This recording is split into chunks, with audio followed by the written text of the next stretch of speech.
In this chapter of CSS, we will discuss about the colors.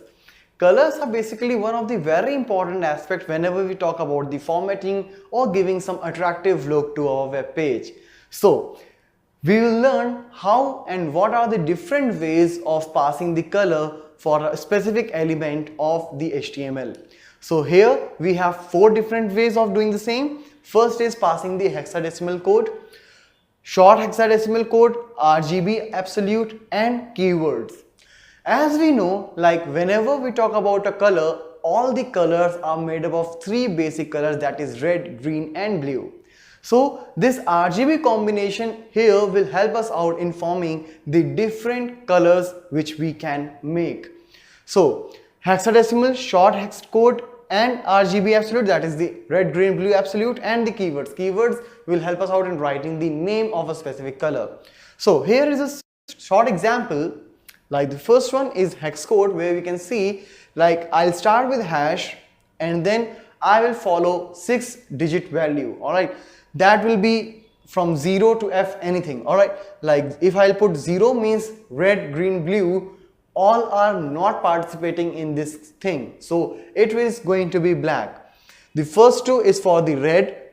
As you can see, when I put F in the first 2, it is red, remaining are 0. Similarly, if red and blue are 0, means first 2 is for red, next 2 is for green, and last 2 is for blue.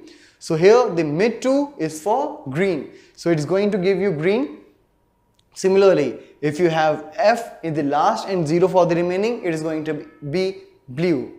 Now let's come to the short hexadecimal, where in spite of passing 6-digit value, we'll pass 3 values only, but again followed by hash itself.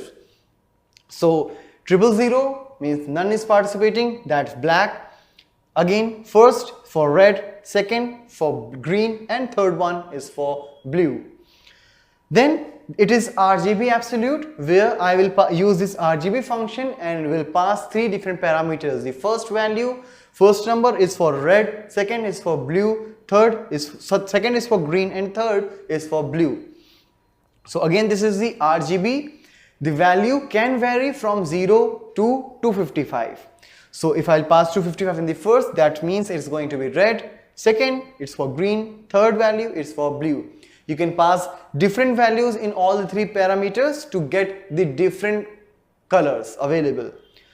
Keywords. Keywords means you can write the name of the color. That's the simplest way, but it will restrict some of the color variants. Like for example, if you write red, it will give you absolute red, not any other variant which is somehow equal to red. Alright, so this is the keywords. If you want to make some more color combinations, you can use these things. So whenever you want to give the color to the text or to a particular background, you can write one of these way of passing the color.